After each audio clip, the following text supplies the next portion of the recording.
আসসালামু আলাইকুম বন্ধুরা, কেমন আছেন সবাই? আশা করি অবশ্যই ভালো আছেন। তো বন্ধুরা, আজকে আমরা দেখবো অগ্রকয় বা প্রিএমশন অথবা হক সুপ্পা রিলেটেড আমাদের প্রচলিত আইন। আর সে আইনের মধ্যে সবচেয়ে গুরুত্বপূর্ণ যেটা, সেটা হচ্ছে আমাদের রাষ্ট্রীয় অধিগ্রহণ এবং প্রজাস্বত্ব আইন।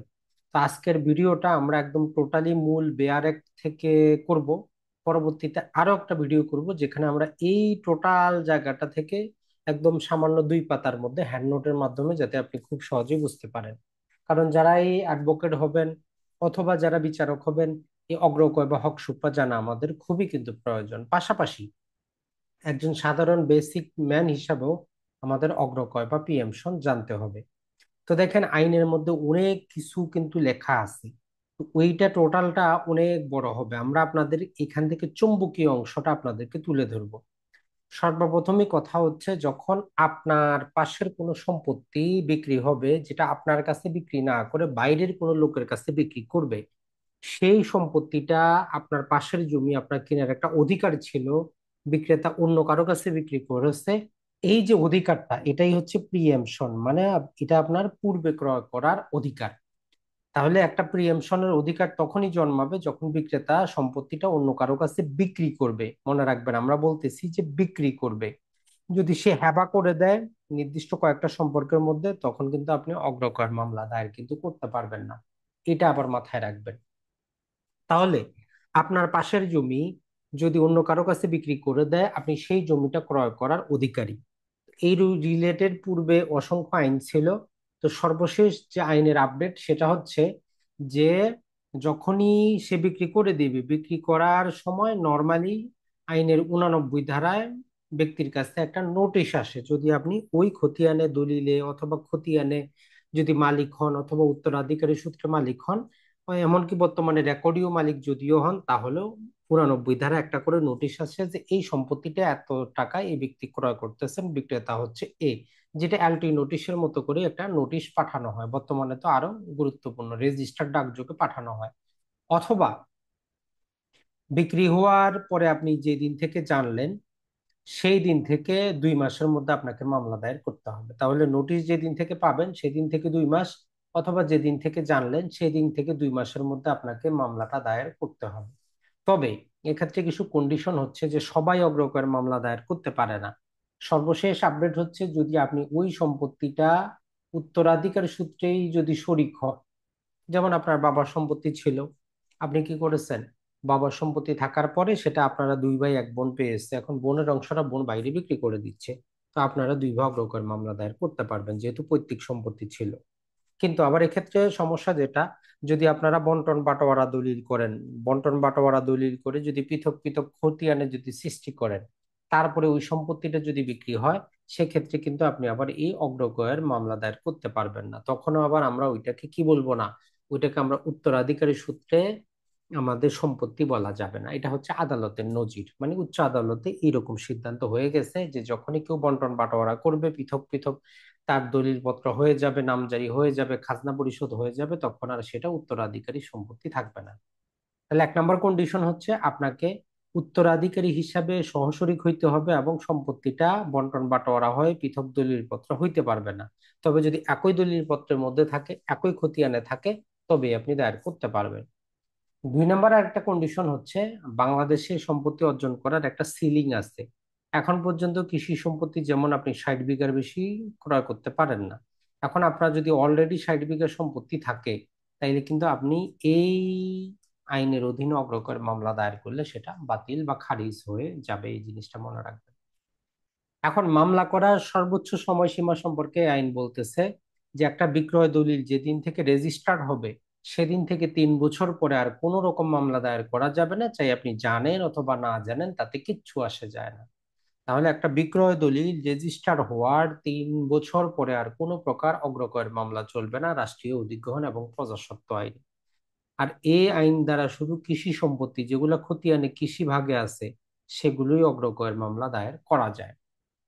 এখন আসেন আমরা যদি দেখি, এখানে আপনি যখন আদালতে মামলা দায়ের করবেন, তো বলতেছে যদি আরো সহশরিক থাকে, যেমন আপনারা 2 ভাই 1 বোন, বোনের সম্পত্তিটা বিক্রি হয়েছে, এখন আপনি এক ভাই ক্রয় করতে চাচ্ছেন, অপর ভাই ক্রয় করতে চাচ্ছে না। এক্ষেত্রে আপনাকে কি করতে হবে, আপনার অপর ভাইকে পক্ষ করতে হবে, তাকে আপনি বিবাদীর জায়গায় রাখবেন। বোন হবে আপনার এক প্রকার, আর আপনার এই যে ভাই, যিনি আপনি ক্রয় করতে চাচ্ছে না কিন্তু শরিক, তাকেও পক্ষ করতে হবে। না হলে সে কিন্তু পরে আদালতে মামলা করবে। তো এই জন্য বলতেছে যতজন অংশীদার আছে সবাইকে কি করতে হবে, পক্ষ করতে হবে, এবং যিনি নতুন ক্রেতা তাকে পক্ষ করতে হবে। তাহলে মূল জিনিস হচ্ছে, যিনি সম্পত্তিটা বিক্রি করে দিলেন আপনার বোন, সে কিন্তু আর পক্ষ হবে না। পক্ষ হবে কারা? পক্ষ হবে যারা ক্রয় করতে ইচ্ছুক এবং যিনি ক্রয় করেছেন। তবে আইনের মারপ্যাচের জন্য আপনার বোনকেও পক্ষ করতে হয়, যিনি বিক্রেতা তাকেও একটা পক্ষ করতে হয়। কারণ হচ্ছে যে সেখানে তার যদি কোনো কথাবার্তা থাকে, নানা প্রকার কিছু হয়, যাতে তার কথাটাও সে বলতে পারে। তার মানে হচ্ছে এই সম্পত্তি রিলেটেড ক্রেতা বিক্রেতা এবং যারা ক্রয় করতে আগ্রহী সবাই হবে বাদী অথবা বিবাদী। এখন এই মামলা করতে আদালতে কিছু খরচাপাতি আছে, না হলে আদালত মামলাটা খারিজ করে দিবে প্রথম অবস্থায়। সর্বপ্রথম হচ্ছে যে বিক্রয় দলিলে যে কনসিডারেশন দেওয়া আছে, যত লাখ টাকা উল্লেখ করা আছে ওই টাকাটা। এখন যদি 3 লাখ টাকার সম্পত্তি 10 লাখ টাকা লেখানো থাকে, তাহলে 10 লাখ টাকাই আপনাকে কি করতে হবে, আদালতে মামলা করার সময় দাখিল করতে হবে। পাশাপাশি ধরেন যে 1 লাখ টাকা, 1 লাখ টাকার আবার 25%, তার মানে 1 লক্ষ প্লাস 25% হচ্ছে যে অতিরিক্ত, তাহলে 1,25,000। পাশাপাশি দলিল রেজিস্ট্রেশন থেকে মামলা দায়ের করার পর্যন্ত মধ্যবর্তী সময়টা বাৎসরিক 8% হিসাবে আপনাকে দাখিল করতে হবে। তাহলে তিনটা খরচ, আপনি 1 লাখ টাকা, আবার 25%, এবং হচ্ছে 8%।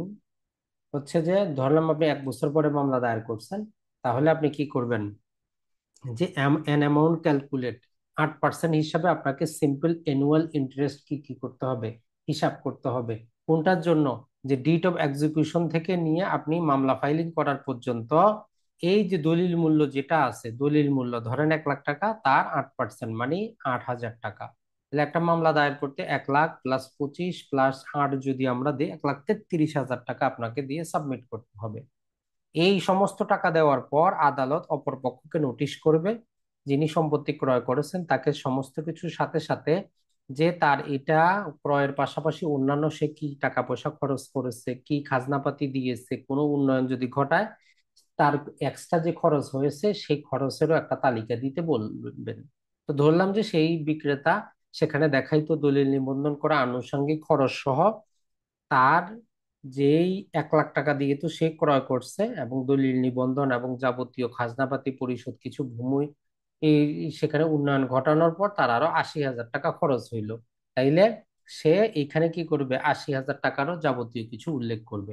এখন এই বিষয়ে একটা শুনানি হবে। আপনার যদি কোনো আপত্তি থাকে যে সে বেশি টাকা পয়সা দেখাচ্ছে, আপনি সেখানে তাকে প্রশ্ন করতে পারবেন যে দলিল নিবন্ধনে এত টাকা, খাজনা তো এত টাকা হয়, 80,000 কি করে হয়। এরকম আপনি প্রশ্ন করতে পারবেন, পরে আদালত সিদ্ধান্ত নিবে।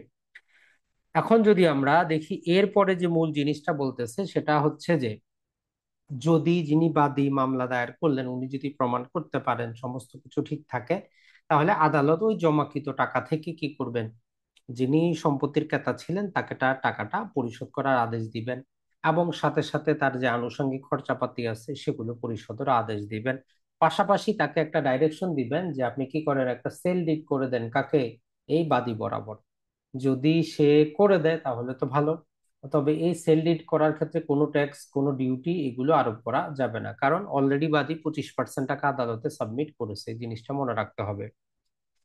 তবে যদি নতুন ক্রেতা কি করে, যদি দলিল করে না দেয়, তাহলে আদালত পরবর্তী 60 দিনের মধ্যে নিজে থেকে একটা সেল ডিড এক্সিকিউশন করে দিবে, যেটা সাব রেজিস্ট্রেশন অফিসে গিয়ে জাস্ট নিবন্ধন করতে হবে। সামান্য দলিলটা তৈরি করা, ই ফি, এন ফি, এন ফি, আর এই যে কোর্ট ফি আছে 10 টাকা, সেটাই দিতে হয়। আর এই ক্ষেত্রে যেই দিন থেকে সেল ডিডটা রেজিস্ট্রেশন হয়ে যাবে, সেই দিন থেকে ওই সম্পত্তিতে নতুন ক্রেতার মালিকানা, রাইট, টাইটেল এবং ইন্টারেস্ট আরোপিত হবে। এবং সেই দিন থেকে তার সেটা যাবতীয় প্রকার কোনো প্রকার ঋণ শীন সমস্ত কিছু যদি মধ্যবর্তী সময়ে হয়, সেটাও মুক্ত হয়ে যাবে। এরপরে যিনি ক্রেতা উনি যদি দখল লাভ না করতে পারেন, আদালতে একটা অ্যাপ্লিকেশন দিলে ওই আদালতই তাকে দখলের পজেশনের ব্যবস্থাটা করে দিবেন। এরপর যদি দেখি সেটা হচ্ছে যে, এই অগ্রগয়ের মামলা আপনি সেখানেই করবেন, ওই জমিটা দখল উদ্ধার মামলা যেখানে করা হয়, মানে হচ্ছে যে আপনার জমির ভ্যালুয়েশনের উপর আপনার নিজ জেলার সহকারী সিনিয়র অথবা যুগ্মের আদালতেই হবে। এ রায়ের বিরুদ্ধে চাইলে যিনি সংক্ষুব্ধ হবেন উনি সিভিল আদালতে আপিল করতে পারবেন। নর্মালি জেলা জজের কাছে আপিলটা যায়, জেলা জজের কাছে আপিলটা করতে পারবেন। আইনের 16 নম্বর একটা উপধারা ছিল যে গ্রামের কৃষি সম্পত্তি 33% পর্যন্ত, যেখানে বাড়ি ঘর আছে, ছোটখাটো পুকুর বাঁশমুড়া আছে, সেটা হোম স্টেট এই আইনে অগ্রগয় করা যায় না। তবে এই সেকশনটাকে ওভাররুল করে আদালতের একটা নজির আছে যে না, গ্রামের কৃষি সম্পত্তিও এই আইনের অধীনে অগ্রগয় করা যাবে। আর এটা মুসলিম আইনের অধীনে আমাদের যে মোহাম্মদান ল আছে এটাকে কোনোভাবে প্রভাবিত করবে না। তাহলে কৃষি সম্পত্তি আপনার পাশারটা বিক্রি হইলে আপনি এই আইনের অধীনে যাইতে পারবেন না। আপনাকে তখন কি করতে হবে? আপনাকে তখন যাইতে হবে মোহাম্মদান ল অনুযায়ী, মুসলিম ল অনুযায়ী। তো এক্ষেত্রে একটা বিরোধ যেটা হয় সেটা হচ্ছে, যিনি নতুন ক্রেতা উনি যদি হিন্দু হন, যেই যে নতুন ক্রেতা উনি যদি হিন্দু হন, এই রিলেটেড আদালতে মামলা প্রচলিত আছে, তখন আপনি একটা রায় আছে যে মোহাম্মদান লয় আপনি যাইতে পারবেন না, যেহেতু প্রচলিত আইনে আছে যে আপনাকে রাষ্ট্রীয় অধিগ্রহণ প্রজাস্বত্ব আইনে যাইতে হবে, সেখানেই যাইতে হবে। অন্য আরেকটা পুরাতন আইন আছে যে না, আপনি মোহাম্মদান লয় যে কোনো সম্পত্তি অগ্রগয়ের দায়ের করতে পারেন। তাহলে হিন্দু হওয়া যদি হয় ক্রেতা, আপনি মুসলিম আইনে যেতেও কিন্তু বাধা নাই, আদালতে দুই প্রকারেরই নজির দেওয়া আছে। আর এই নিয়মটা আমাদের এখানে যেটা বলতেছে যে 2006 সালের পূর্বের ক্ষেত্রে প্রযোজ্য হবে না, 6 সালের পর থেকে চলবে। তো এইটা হচ্ছে যে আমাদের দেখেন, রাষ্ট্রীয় অধিগ্রহণ এবং প্রজাস্বত্ব আইনের অধীনে অগ্রগয়, এখানে অনেক কিছু লেখা আছে। এরপরও এটাকে আরো সংক্ষিপ্ত করে আমরা আরো বোঝানোর জন্য আপনাদের জন্য একটা হ্যান্ডনোট নিয়ে এসেছি, যেটা আগামী ভিডিওতে আমরা দেখাবো। এর মাধ্যমে আপনি আরো ইন ডিটেইলে আদালতের নজিরটা সহ পেয়ে যাবেন। তাহলে কৃষি সম্পত্তির অগ্রগয় আমরা রাষ্ট্রীয় অধিগ্রহণ প্রজাস্বত্ব আইনে দায়ের করব। শুধু সেই ব্যক্তি দায়ের করতে পারবে যে উত্তরাধিকারী সূত্রে সহশরীক। তবে উত্তরাধিকারী সম্পত্তি যদি বন্টন বাটোয়ারা করে পৃথক দলিল করে পৃথক পজিশনে চলে যায়, সেটার উত্তরাধিকারী সম্পত্তি থাকে না। তো ওই জন্য কোনো যদি শরিক বিক্রি করে সেটা অগ্রগয় দায়ের করা যাবে না। আর যদি একাধিক শরিকের মধ্যে কেউ ক্রয় না করে, তাকে বিবাদী হিসাবে রাখতে হবে। আদালতে দলিল মূল্যের 25%, দলিল রেজিস্ট্রেশন থেকে মামলা দায়ের পর্যন্ত 8% সরল সুদ। আর ক্রেতা আনুষঙ্গিক দলিল রেজিস্ট্রেশন, খাজনা খারিজ, কোনো ইমপ্রুভমেন্টের যে টাকা পয়সা খরচ করেছেন সেটা তার যদি হিসাব যদি দেয়, সেটাও আদালতে সাবমিট করতে হবে। তো সমস্ত কিছু হয়ে যাওয়ার পর যদি আদালত সন্তুষ্ট হয়, তাহলে উনি ক্রেতাকে আদালতে জমা টাকা থেকে পরিশোধ করবেন। তাকে সেই পরিমাণই টাকা দেওয়া হবে, তার দলিলে যেটা উল্লেখ আছে, এবং যে খাজনাপাতি যেগুলো সে খরচ করছে সেটাই অতিরিক্ত টাকা সরকারি কোষাগারে কিন্তু জমা হয়ে যাবে। আদালত ওই নতুন ক্রেতাকে আদেশ দিবেন একটা সেল ডিড করে দেওয়ার জন্য 60 দিনের মধ্যে। যদি কোনো কারণবশত না পারে, তাহলে পরবর্তী 60 দিনে আদালত নিজ থেকে একটা দলিল করে দিবেন। আর যদি সেই সম্পত্তি দখল উদ্ধারের প্রয়োজন পড়ে, আদালত নিজে থেকে দখলটাও করে দিবেন, কেউ যদি অ্যাপ্লিকেশনটা করে। আর এই রাষ্ট্রীয় অধিগ্রহণ এবং প্রজাস্বত্ব আইন মোহাম্মদান লকে প্রভাবিত করবে না। আর যেটা হচ্ছে গ্রামের কৃষি জমি 33% পর্যন্ত, এটা এই আইনের অধীনে ক্রয় করা যাবে। এটা হচ্ছে আদালতের যে নজির। তো বন্ধুরা, ভালো থাকবেন, সুস্থ থাকবেন। আশা করি আমাদের ভিডিওগুলো আপনাদের উপকারে আসতেছে। যদি উপকারে আসে, অবশ্যই অবশ্যই আপনার পার্শ্ববর্তী যারা আছে তাদেরকে জানাবেন, যাতে সবাই উপকৃত হতে পারে। আসসালামু আলাইকুম।